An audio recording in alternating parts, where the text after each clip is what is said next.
ASMR Money Mentor.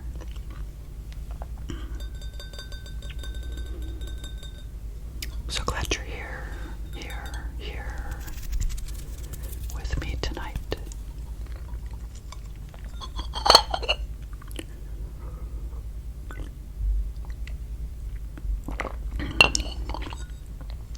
As many of you know, by watching my channel, I used to have a hard time sleeping at night, especially when I had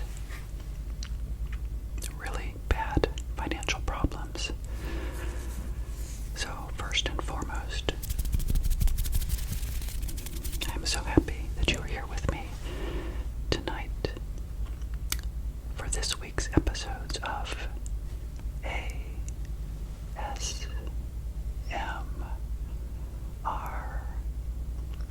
Money Mentor.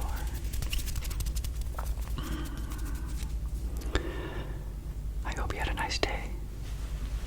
I hope that maybe you are watching this episode when you're maybe laying down in your bed. You're ready to go to sleep. Maybe you have the phone next to you on your nightstand. Maybe the lights are low. Maybe some of you are having money troubles. Maybe you just like ASMR. Or maybe, like some of you have said in the comments recently, and by the way, thank you so much for commenting on my channel. I really appreciate it. But some of you just may want to learn about money in a safe, relaxing setting. And that's where I come into play as your money mentor.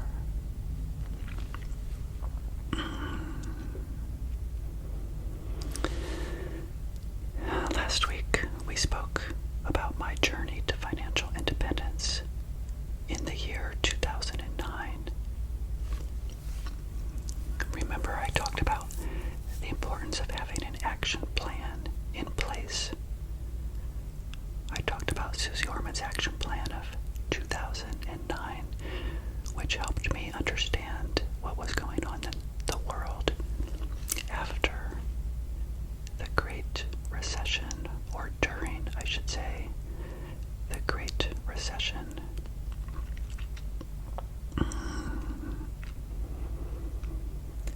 I also spoke of how in March of 2009 the market began to go up, which was so good for me as a new investor, literally just starting out several years prior. And I ended last week by talking about how travel became my social outlet, how my business travel allowed me to think differently about money that I had coming in, and if I truly wanted to spend it on vacations or not. And because I was traveling so much, I chose not to spend money on vacations in the year 2009 and onward.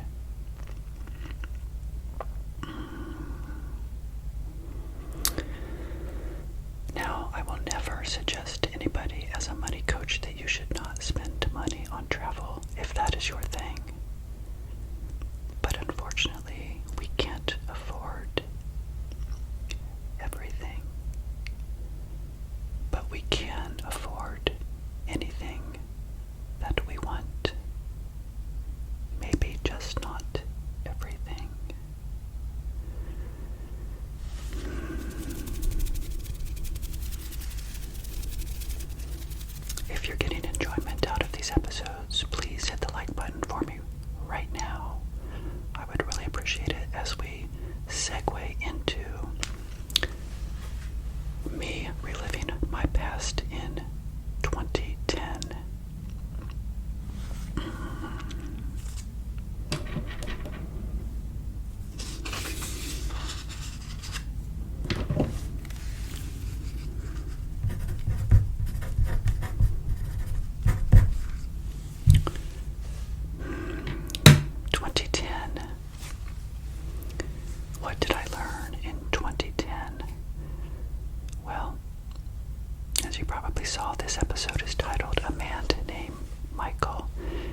your real life right now that can become a money mentor, or I should say accountability partner.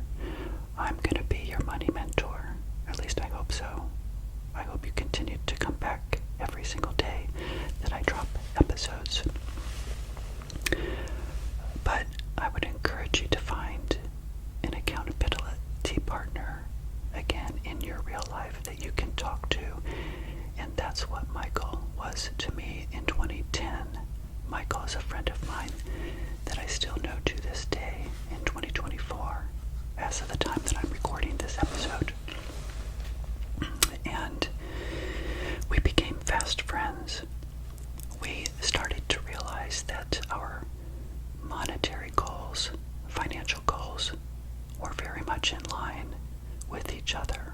However, Michael, I would say, was a lot further ahead than I was in the amount of money he had accumulated. But I quickly caught up to him because, as I have shared, I think, with you before in a previous episode, because I was a late in life saver, and that's somebody that wakes up at 40 years old, or whatever year you want to say, maybe 42, 45, 50 sometimes. Somebody that wakes up and says, oh my gosh, what have I done? What a financial train wreck I have been. So because of that, I knew that I had to put in, as I have talked about, more of my money into the investments and not rely on risky growth investments, but rather to keep it safe investments. And yes, assume some risk, but it was more about the amount of money I was putting in to catch up. You know, that's why with 401ks, you may have seen that when you get to age 50, for example, they allow for catch-up contributions. Because most of us don't figure this out in our 20s. So if you're in your 20s right now, I applaud you for being here to learn about money, because you will have the advantage of compound growth, which means you can put in less of your hard-earned money from your paycheck into investments than what I had to do. I had to put in so much, and we will talk about that in subsequent episodes. But back to the topic of this episode. I found in Michael accountability. We chose in 2010 to share with each other how things were going, knowing that we were making about the same amount of money per year. I, of course, was investing more of my money, and we just decided to watch the Susie Orman show together on Saturday night. Occasionally, of course, I always watched it, and he wasn't always involved. And then we would talk about what we learned in that episode, and it was a way for us to be accountable to our own wealth-building potential.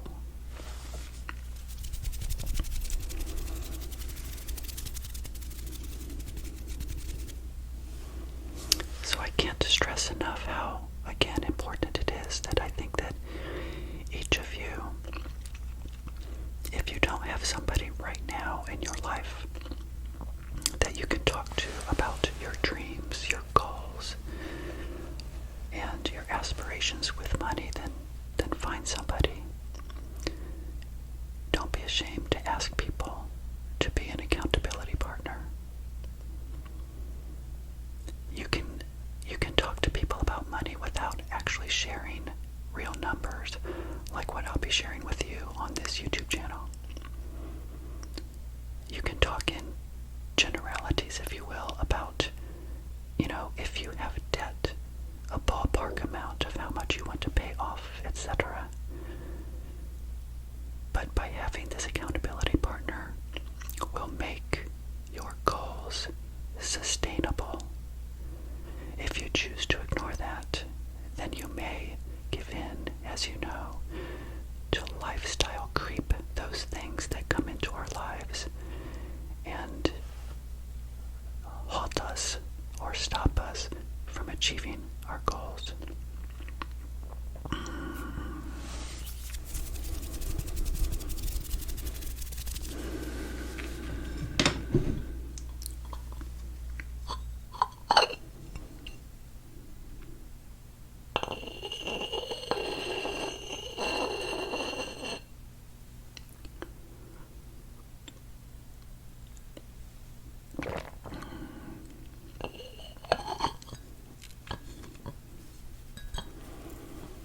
I hope you're relaxing.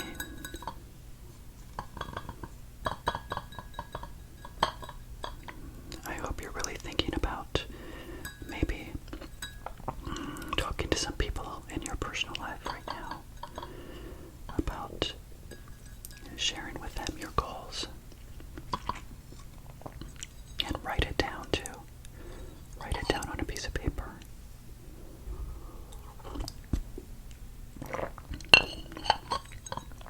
And circle back to it.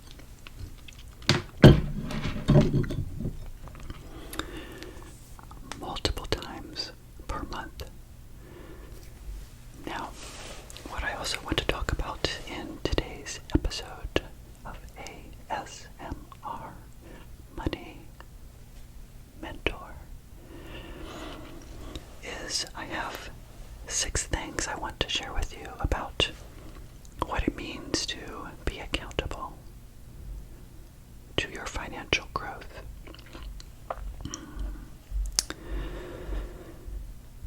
Number 1, some of you watching right now, I would gather to think, may have to understand your spending habits. So right now, think about, is that you? Are you spending on Amazon every single week? Are you buying things that you may not need? Unfortunately, many people do that. I was guilty of it, as you know, for 5 years, from age 24 to 29. And if you're new to my channel, you may not know this. You can go back and watch previous episodes, and I hope that you do.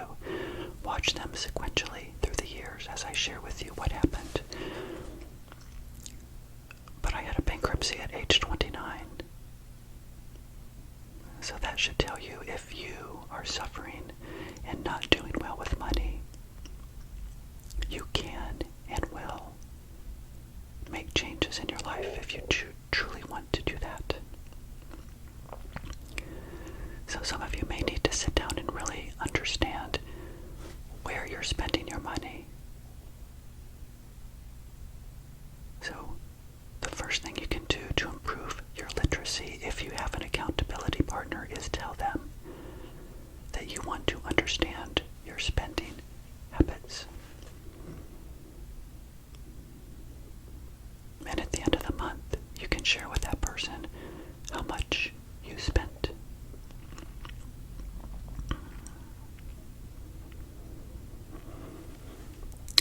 I think I shared with you guys before, I have another channel, a YouTube channel called The Frugal Millionaire. And you may want to go look at some of the episodes about my journey as well. I have a podcast as well called Broke at 40. And it's within those episodes, so you'll get a better understanding of what I'm sharing with you here. Not that you have to go watch those episodes, but I talk about the fact that I needed to really understand my spending habits when I was a lot younger. And I also needed, and segueing into the number 2 way to improve financial literacy by having an accountability partner,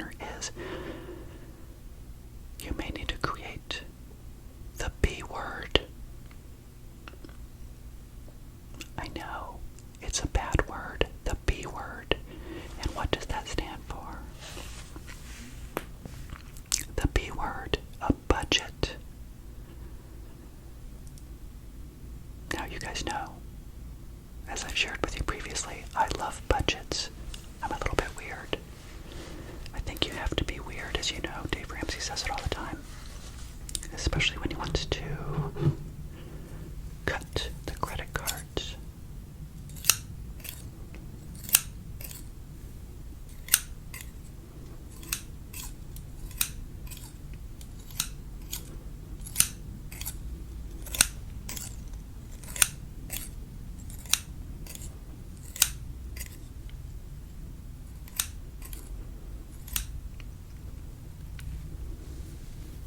I think that's so relaxing. But creating a budget, you have to make it fun. I will have episodes on what I did to create my budget. If you want to go to the Frugal Millionaire and watch an episode or two that I have on budgets, then please feel free to do so. But what we're talking about here is getting the motivation to create the budget. And for some of you, it might be just going back to the budget and making sure that you continue to use it throughout the year. I believe in a zero-based budget for the entire year. I have fun spending my money in advance on paper, meaning on the spreadsheet. And I have it in different buckets in an Excel document. I know, I'm such a money nerd. And then I take away from those buckets. If I go to the grocery store, I take the money away.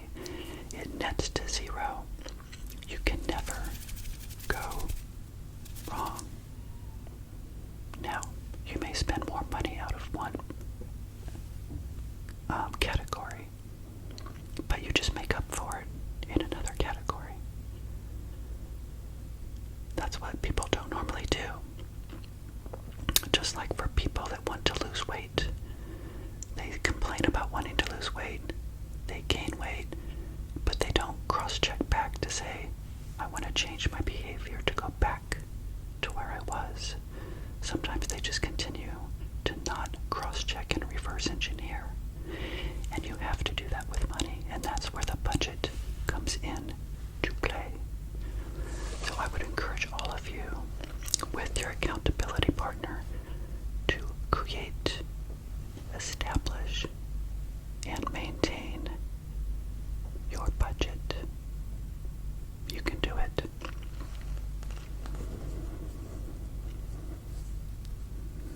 Now, the fourth item I wanted to talk about to improve financial literacy is we really need to understand the emotional components of dealing with money. There are emotional components with money. Many of you have significant others in your life. Many of you have children in your life. You have pets. You have parents. You have siblings. You have the holidays. You have pressures from all around.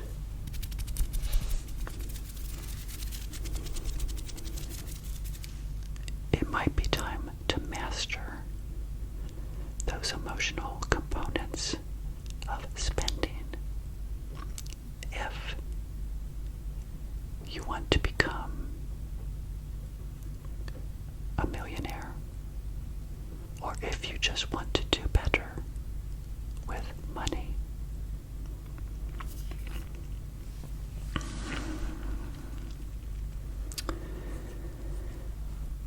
Now, the sixth thing that you can do to improve your financial literacy is learn how to establish your emergency fund. Oh, I know. You're saying, oh my gosh, I can't get my emergency fund together. Or if you do get your emergency fund together, you end up spending it. Well, hopefully you spent it on something that truly was an emergency. Going to Starbucks is not an emergency. is. An emergency is a new roof for your house, tires for your car, a catastrophic illness that you or your loved ones may experience. Those are true emergencies and what the emergency fund should be there for. Now, in subsequent episodes, we will talk about the emergency fund. I will share with you how much I had, how much I have today in what I like to refer to as short-term reserves, money markets, online savings accounts, certificates of deposits are all short-term reserves. And finally, the sixth thing I wanted to talk about in terms of improving your financial literacy with your accountability partner is many of you may need to manage debt. I know, it's a four-letter word. D-E-B-T. Many of us have debt. We may have credit card debt, etc. Now, tying this together to 2010, that's what Michael became to me as far as an accountability partner. And to this day, as I mentioned before, Michael and I still get together or talk on the phone maybe once a month, and we have a real heart-to-heart conversation about money. So find that person in your life right now and ask them to be your accountability partner. So that's what I had for you today on this episode of ASMR Money Mentor. I want to thank you guys for joining me.